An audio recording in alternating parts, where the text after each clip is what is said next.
प्रधानमंत्री जी द्वारा कोरोना संकट से उभरने के लिए पूरे देश के लिए 20 लाख करोड़ रुपए के जिस आर्थिक पैकेज की घोषणा की है, आज उस क्रम में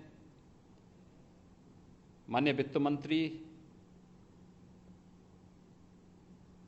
जी द्वारा एमएसएमई सेक्टर के लिए एक बहुत बड़ी घोषणा की गई है। मैं आदरणीय प्रधानमंत्री जी का, माननीय वित्त मंत्री जी का इस घोषणा के लिए हृदय से आभार व्यक्त करता हूं। एमएसएमई सेक्टर की जब हम बात करते हैं तो उत्तर प्रदेश देश के अंदर सर्वाधिक इस सेक्टर में यूनिट वाला प्रदेश है। सबसे अधिक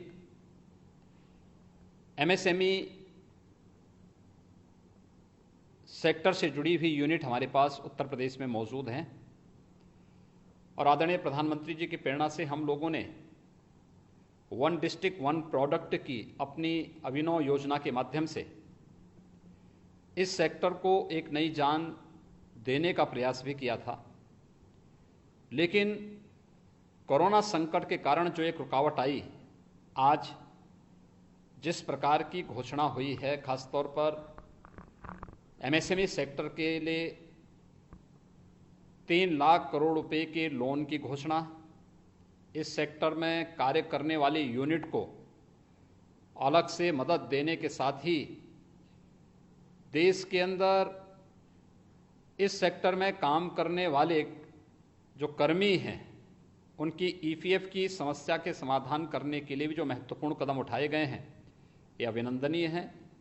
मैं इसका स्वागत करता हूं और मुझे बताते हुए प्रसन्नता है कि हमारी सरकार ने उत्तर प्रदेश के अंदर एमएसएमई सेक्टर को ध्यान में रखते हुए अपनी स्टेट लेवल बैंकर्स कमेटी की बैठक पहले ही कर ली है और इस बैठक के माध्यम से हम लोग कल से लोन मेला प्रारंभ करने जा रहे हैं। कल एक साथ उत्तर प्रदेश के अंदर 36,000 से अधिक एमएसएमई सेक्टर में कार्य करने वाले, यानी हमारा जो सूक्ष्म लघु मध्यम उद्यम में काम करने वाले जितने भी हमारे उद्यमी हैं, जो लोग इस क्षेत्र में काम कर रहे हैं, उन सब के लिए एक लोन मेले की हम लोगों ने ऑनलाइन व्यवस्था प्रारंभ की है और कल 36,000 ऐसे लोगों को, उद्यमियों को हम लोन एक साथ, मेरा अनुमान है कि लगभग 1600 से लेकर के 2000 करोड़ रुपए का लोन एक साथ यहाँ पे वितरण होगा। आज की इस घोषणा के साथ ही माननीय वित्त मंत्री जी के द्वारा एमएसएमई सेक्टर को नई ताकत देने के लिए जो एक प्रयास प्रारंभ हुआ है, ये वास्तव में भारत की वह ताकत है जिसे प्रधानमंत्री जी ने लोकल को ग्लोबल बनाने की मुहिम को एक नई दिशा देने के सामने उठाया गया एक बहुत बड़ा कदम है।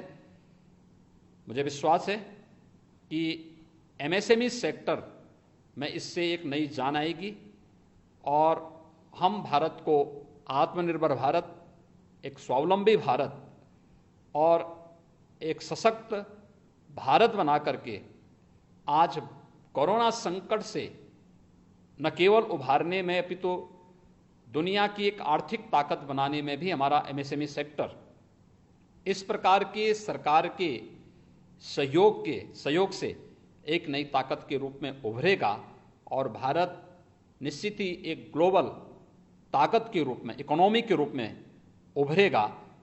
मैं एक बार फिर से आदरणीय प्रधानमंत्री जी का, माननीय वित्त मंत्री जी का एमएसएमई सेक्टर के लिए इस बृहद पैकेज की घोषणा के लिए हृदय से अभिनंदन करता हूं।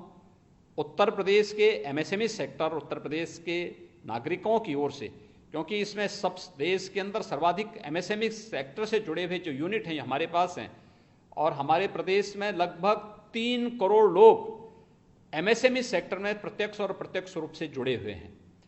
तो इन 3 करोड़ लोगों को भी एक नई ताकत इससे प्राप्त होगी। मैं इसके लिए, इस पैकेज की घोषणा के लिए आदरणीय प्रधानमंत्री जी का, माननीय वित्त मंत्री जी का हृदय से अभिनंदन करता हूं, आभार व्यक्त करता हूं। जितने भी यहाँ पर विभिन्न बैंकों के महाप्रबंधकगण आए हैं और जनपद स्तर पर जो हमारे जिला उद्योग केंद्र से जुड़े हुए अधिकारीगण हैं, उपस्थित लाभार्थीगण हैं, मैं आप सबका हृदय से अभिनंदन करता हूं। मैं सबसे पहले आभार व्यक्त करता हूं आदरणीय प्रधानमंत्री जी का, देश के माननीय वित्त मंत्री जी का और एमएसएमई विभाग को हृदय से धन्यवाद देता हूं कि कल पैकेज घोषित हुआ और आज एमएसएमई विभाग स्टेट लेवल बैंकर्स कमेटी के साथ संवाद बना करके 56,754 लाभार्थियों को 2002 करोड़ रुपए का लोन वितरण एक साथ कर रहा है।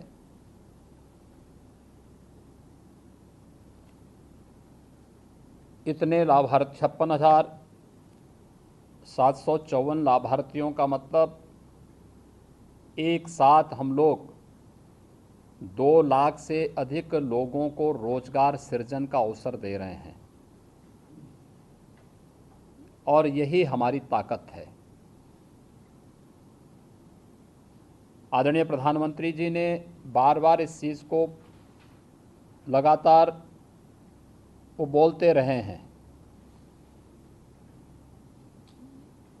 2014 में जब प्रधानमंत्री के रूप में शपथ लेने के बाद उन्होंने देश को नेतृत्व दिया था, तब भी उन्होंने इस बात पर जोर दिया था। मेक इन इंडिया की जो बात की थी और परसों के अपने उद्बोधन में उन्होंने लोकल को ग्लोबल बनाने की जो बात कही है, ये वास्तविकता भी है।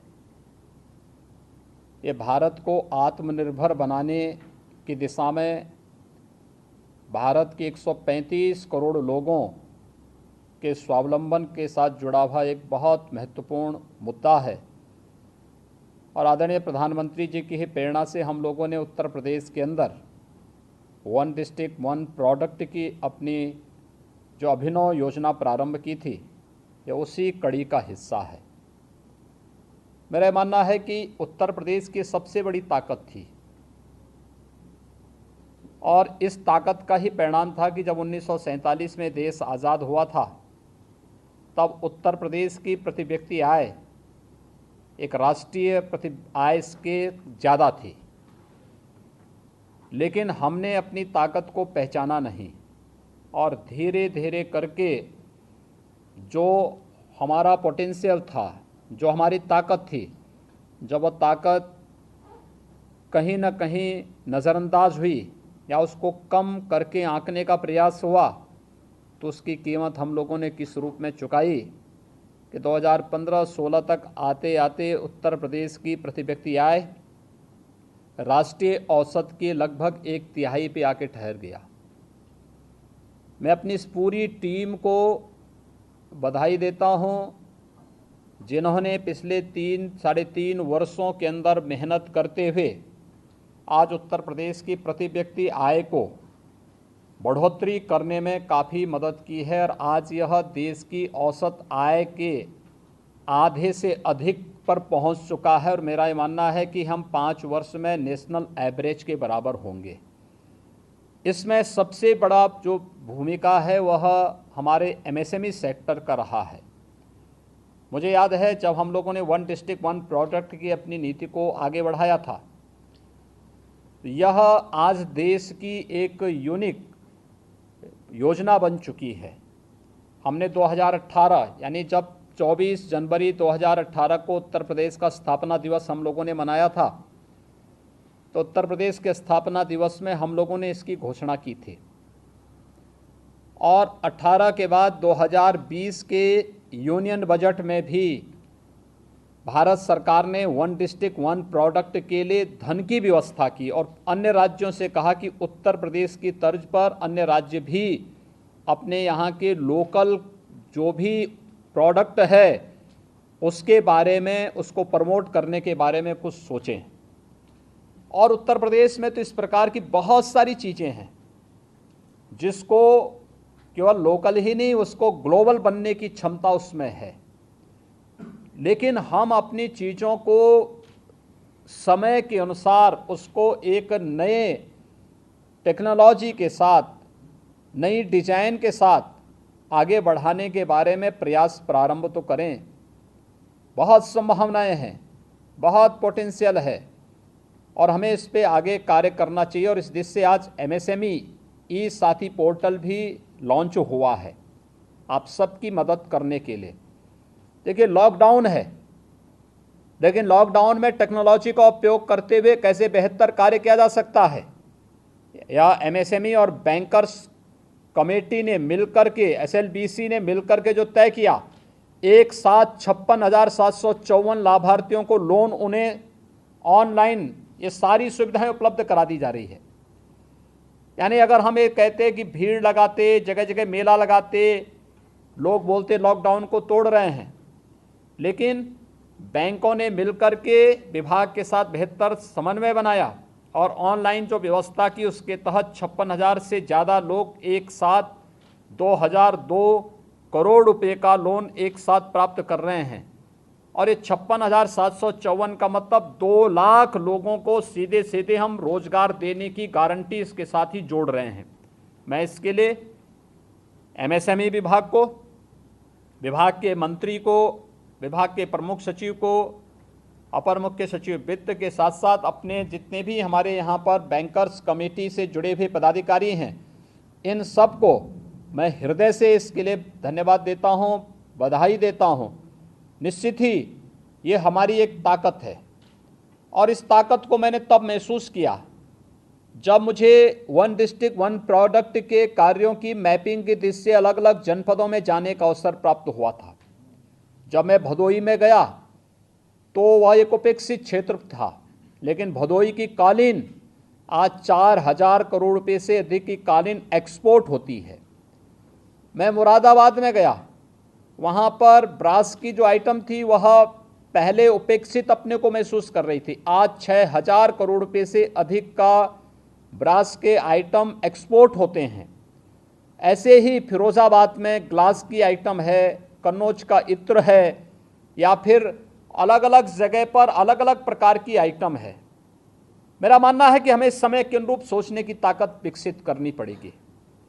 और मैं इस बात को कहता हूँ क्योंकि जब गोरखपुर का टेराकोटा इसके लिए चयन हुआ, लोगों ने कहा टेराकोटा में क्या होगा, और सब तो एक हाथी जैसा बना देते हैं, घोड़ा बना देते हैं, बाकी कुछ तो नहीं। हमने कहा इसमें बहुत कुछ छुपा हुआ है, और बहुत कुछ छुपा हुआ का मतलब आज पूरी दुनिया चीन से प्लान कर रही है, एक प्रकार से नफरत से कर रही है। पूरी दुनिया जिस वैश्विक महामारी को झेल रही है, हर व्यक्ति इस बात को देख रहा है कि इसके पीछे कहीं ना कहीं चीन उसके पीछे है। उन स्थितियों में आखिर हमारे यहाँ दीपावली के अवसर पर गौरी गणेश की प्रतिमाएं चीन से क्यों आएंगी? क्या ये गोरखपुर का टेराकोटा इसकी आपूर्ति नहीं कर सकता? क्या हम उनको डिजाइन दे देंगे और उस डिजाइन के माध्यम से वह अगर उसको देंगे तो बेहतर, चीन से बेहतर प्रोडक्ट देने की क्षमता उनके पास है। हम लोगों ने जब पहला दीपोत्सव का कार्यक्रम अयोध्या में किया था तो उस कार्यक्रम में 51,000 दीपक हम लोगों ने प्रज्वलित किए थे। 51,000 मिट्टी के दीपक मंगाने के लिए हम लोगों को पूरा उत्तर प्रदेश में ढूंढने पड़े थे, तब हमें 51,000 दीपक मिल पाए थे। और विगत वर्ष हम लोगों ने 5,51,000 दीपक जलाए थे, सभी अयोध्या में बने थे। अयोध्या के ही हमारे माटी कला बोर्ड से जुड़े हुए उद्यमी थे, उन्होंने बनाए थे, और सभी लोग इस बात के लिए खुश थे कि इसके कारण उनको रोजगार मिला है।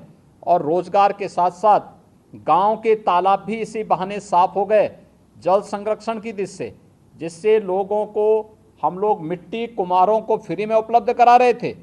वे उससे मिट्टी के उत्पाद बना रहे थे, दीपक बना रहे थे या अन्य उत्पाद बना रहे थे। साथ साथ गांव के तालाब की मिट्टी निकाल कर लेते थे तो वह तालाब फिर से तैयार होता था जल संरक्षण के लिए।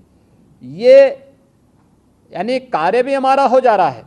अन्यथा मिट्टी निकालने के लिए पैसा अलग खर्च करो, और फिर उस मिट्टी को हम फेंकते थे, हर साल वो मिट्टी वहीं बह करके निकल जाती थी। लेकिन एक साथ हम लोगों ने दोनों चीज़ों का कार्य किया।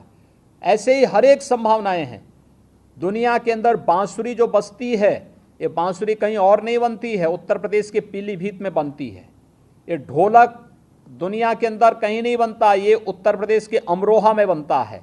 हमने उसको पहचानने की ताकत हमारे पास होनी चाहिए और हम लोगों को उसको नए सिरे से आगे बढ़ा करके हम लोग अगर उसको प्रोत्साहित कर लें तो बहुत बड़ा कार्य होगा। ये संभावना उत्तर प्रदेश के अंदर है और मुझे प्रसन्नता है कि इस बार तो गोरखपुर के टेराकोटा को के जीआई प्रोडक्ट में उसको शामिल किया गया है। ये अपने आप में उसको एक बौद्धिक संपदा का अधिकार उसे प्राप्त होने के बाद वह वैश्विक मान्यता उसे प्राप्त होगी। ये एक एक करके उत्तर प्रदेश के एक एक प्रोडक्ट को इसी प्रकार से हम लोग बौद्धिक संपदा के दायरे में ला करके उसे प्रोत्साहित करने का प्रयास कर रहे हैं और उसको वैश्विक मान्यता देने का प्रयास कर रहे हैं। ये उत्तर प्रदेश के लिए एक अवसर है। जब एमएसएमई सेक्टर के लिए कल इतना भारी भरकम पैकेज घोषित हुआ है, उसका सबसे बड़ा हिस्सा उत्तर प्रदेश में आना चाहिए। ये मैं सबसे पहले आह्वान करूंगा एमएसएमई विभाग को भी और अपने एसएलबीसी से जुड़े हुए हमारे जितने भी यहाँ पे पदाधिकारी और विभिन्न बैंकर्स कमेटी से जुड़े हुए हमारे महाप्रबंधकगण आए, उन सबसे मेरा अनुरोध होगा कि हमारा प्रयास हो कि उत्तर प्रदेश का एमएसएमई सेक्टर इसका सबसे बड़े पार्ट को लेकर के लाभान्वित हो और उत्तर प्रदेश में हम रोजगार की इतनी संभावनाओं को विकसित करें। क्योंकि मेरा मानना है कि अभी हमारे पास जो माइग्रेंट लेबर आ रही हैं लगभग 12 लाख के आसपास आ चुकी हैं और मेरा ये मानना है कि 10 लाख के आसपास और आने वाली हैं। 20 से लेके 25 लाख तक ये माइग्रेंट लेबर उत्तर प्रदेश में आएंगी। हम इनकी स्किलिंग कर रहे हैं। अब आश्चर्य करेंगे, स्किलिंग में जो तथ्य हमारे सामने आए हैं अब तक, यानी इसमें ड्राइवर भी हैं, इसमें टेलर भी हैं, इसमें प्लम्बर भी हैं, इसमें अलग अलग राजमिस्त्री भी हैं, इसमें अलग अलग क्षेत्र में कार्य करने वाले बहुत अच्छी स्किल के साथ कार्य करने वाले दक्ष जो जिसे आप कह सकते हैं वह हमारे पास उस प्रकार का मैन पावर हमें इस माइग्रेंट लेबर के माध्यम से प्राप्त हो रहा है। इन सब के लिए उसके अनुरूप कार्य करने के लिए उस प्रकार का मंच देना और इसमें विश्वकर्मा श्रम सम्मान हमारा एक दूसरा कार्य योजना चल रही है। मेरा ये मानना है कि अकेले विश्वकर्मा श्रम सम्मान में हम लोग हर वर्ष 1.5 लाख लोगों को उत्तर प्रदेश के अंदर जो 15 हमने कैटेगरी तय की है, इस 15 कैटेगरी में हम लोग हर गांव के लोगों को जोड़ करके और इसमें बेहतर प्रदर्शन कर सकते हैं। 1.5 लाख के हिसाब से अगर हम प्रयास करेंगे तो बहुत बड़े मात्रा में रोजगार हम इसके माध्यम से भी सृजित कर सकते हैं। उनके लिए टूल किट उपलब्ध करवाना, उनका प्रशिक्षण देना, उनको बैंकों के साथ जोड़ना और छोटी पूंजी लेंगे वे, कोई किसी को 10,000, किसी को 25,000, किसी को 50,000, किसी को 1.5 लाख, किसी को 2 लाख, इससे ज़्यादा पूंजी उनको नहीं चाहिए क्योंकि टूल किट हम उन्हें फ्री में उपलब्ध कराएंगे और जो पैसा बैंक से वे लेंगे उसकी गारंटी सरकार लेगी, सरकार उसमें सहयोग करेगी। ये एक बड़ा कार्य इसमें हो सकता है। हम इसमें 1.5 से लेकर के 2 लाख लोगों को इसमें हर वर्ष नए रोजगार और नौकरी के साथ जोड़ने का कार्य कर सकते हैं। इसी प्रकार से मुख्यमंत्री युवा स्वरोजगार योजना और अन्य जो महत्वपूर्ण योजनाएं हम लोगों ने प्रदेश के अंदर प्रारंभ की हैं, इन योजनाओं को भी हम अगर एक साथ जोड़ लेंगे तो बहुत बड़ा कार्य हो सकता है। एमएसएमई सेक्टर में ये अपार संभावनाएं उत्तर प्रदेश के अंदर हैं और मेरा अनुमान है कि जिस तेजी के साथ एमएसएमई साथी ई पोर्टल और अन्य योजनाओं ओडीओपी के माध्यम से, विश्वकर्मा श्रम सम्मान के माध्यम से और अन्य योजनाओं के माध्यम से हमारा प्रयास होना चाहिए कि जितना भी माइग्रेंट लेबर बाहर से आया है इन्हें भी और उत्तर प्रदेश के अंदर जो लोग पहले से कार्य कर रहे हैं इन सब लोगों को हम लोग कोई ना कोई रोजगार, नौकरी और अन्य कार्यों के साथ जरूर जोड़ेंगे। मुझे बहुत अच्छा लगा है कि ये कार्य अभी लगातार युद्ध स्तर पर है क्योंकि उत्तर प्रदेश अभी मनरेगा में रोजगार देने में अग्रणी प्रदेशों में है। हम लोगों ने कल तक हमारी जो रोजगार देने की पर डे की स्थिति थी, मुझे लगता है ये कितना 25 लाख प्रतिदिन की हुई है। यानी 25 लाख, कल तक 25 लाख लोगों को रोजगार प्रतिदिन हम दे रहे थे मनरेगा के माध्यम से, और ये संख्या हमारी बढ़ेगी। मेरा अनुमान है कि हम लोगों ने हर गांव में रोजगार सेवक तैनात किए हैं, उनके द्वारा जो कार्य हमारा प्रारंभ हुआ है, मेरा अनुमान है कि इस महीने के अंत तक हम इसे 50 लाख तक लेकर के जाएंगे और ये बड़ी संख्या होगी। इतनी बड़े पैमाने पर लोगों को रोजगार और उनकी संभावनाओं को आगे बढ़ाने, उन्हें भरण पोषण भत्ता के साथ जोड़ने, उनके लिए खाद्यान्न की योजना को देने और भी ढेर सारी योजनाओं को हम आगे बढ़ाने का कार्य कर रहे हैं। मुझे विश्वास है कि ये कार्य आगे बढ़ेंगे। मैं एमएसएमई विभाग को इसलिए भी धन्यवाद देना चाहूँगा कि इस दौर में भी इस विभाग ने अच्छा काम किया। खास तौर पर सबसे पहले जैसे ही कोरोना की आहट हुई थी तो सबसे बड़ी समस्या आई थी सैनिटाइज़र की। आज सैनिटाइज़र एमएसएमई ने भी और हमारे गन्ना विभाग ने, आबकारी विभाग ने मिलकर के सैनिटाइज़र की समस्या का उत्तर प्रदेश के अंदर ही समाधान नहीं किया, पूरे देश के अंदर समाधान किया। जो बोतल सैनिटाइज़र की 400 रुपये में बिक रही थी, आज वो 10 रुपये में बिकती हुई दिखाई दे रही है। हर एक जगह उपलब्ध है और फ्री में उपलब्ध हो रहा है। तो पर्याप्त मात्रा में सैनिटाइज़र उपलब्ध कराने का कार्य। फिर हमारे साथ जैसे ही इसका संक्रमण बढ़ता गया तो पीपीई किट और ट्रिपल लेयर मास्क की समस्या सामने आई। मुझे याद है जब मैं पीपीई किट के लिए बोलता था तो एमएसएमई विभाग इस बात को कहता था कि हम पीपीई किट बना सकते हैं। आज 26 यूनिट उत्तर प्रदेश के अंदर पीपीई किट की उपलब्ध हैं। आज हम न केवल गवर्नमेंट हॉस्पिटल, मेडिकल कॉलेजेस में, अब तो प्राइवेट मेडिकल कॉलेज और प्राइवेट हॉस्पिटल में भी पीपीई किट पर्याप्त मात्रा में उपलब्ध कराने में सक्षम है। वेंटिलेटर, आज उत्तर प्रदेश में वेंटिलेटर भी बनने प्रारंभ हो चुके हैं और उत्तर प्रदेश के अंदर हमारे पास 75 जिले हैं और मैं कह सकता हूं कि 75 के 75 जनपद आज के दिन पर हर जनपद में हमारे पास वेंटिलेटर उपलब्ध हैं। यह न केवल कोरोना के उपचार के लिए बल्कि हम लोग तो यहाँ पर विभिन्न प्रकार की विषाणु जनित बीमारियों से, इंसेफ्लाइटिस से, मलेरिया है, डेंगू है, कालाजार है, चिकुनगुनिया है, इससे भी प्रदेश के अलग अलग पार्ट अलग अलग समय में प्रभावित होते हैं। उसमें भी गंभीर मरीजों में इसकी आवश्यकता पड़ती है। तो उसके लिए भी हम लोगों ने हर जनपद में वेंटिलेटर की पर्याप्त व्यवस्था उपलब्ध करवा दी है। यह भी हमारे पास आज के दिन पर है और उत्तर प्रदेश आज के दिन पर पूरे देश के अंदर कोविड के लेवल 1, लेवल 2, लेवल 3 के बेड उपलब्ध कराने में भी, यानी हमने 55,000 बेड हम अब तक तैयार कर चुके हैं।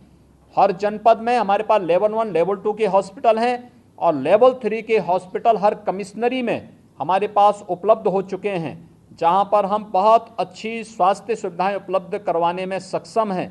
ये निरंतर किए गए प्रयास का परिणाम है।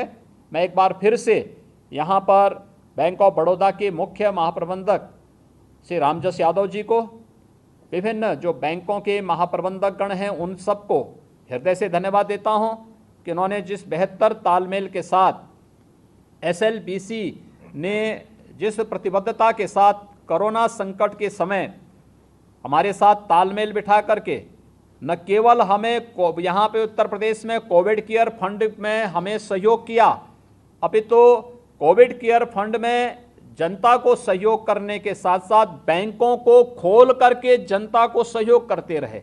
यानी बैंक भी खुले रहे। कई बैंक के कर्मचारी अधिकारी कोरोना से संक्रमित हो गए, लेकिन तब भी बैंकों ने हिम्मत नहीं हारी। बैंक कर्मी लगातार इसमें कार्य करते रहे। और फिर अब जब लोन देने की बात आ रही है तो लोन देने में भी उन्होंने अग्रणी भूमिका का निर्वहन किया और आज 26,754 से अधिक लाभार्थियों को एक साथ यहाँ पर लोन वितरित किया जा रहा है।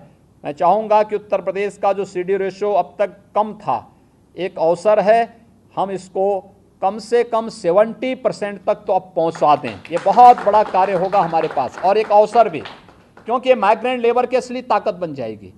और ये जो यहाँ से पलायन का जो एक कलंक यूपी पर था, इसको हमेशा के लिए हटाने का एक अवसर भी है। कि हम लोग बहुत सारे लोगों को अलग अलग सेक्टर में, आप इसकी चिंता मत करिए, कोई पूंजी किसी की डूबेगी नहीं।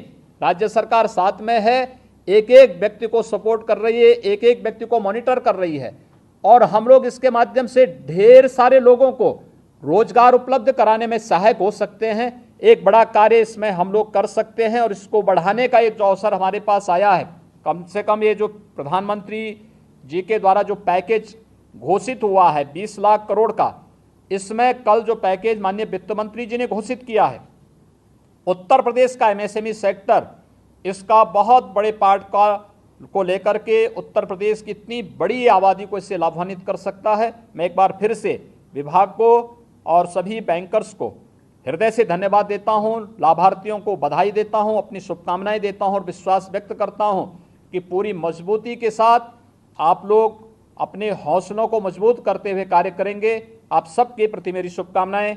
धन्यवाद। जय हिंद।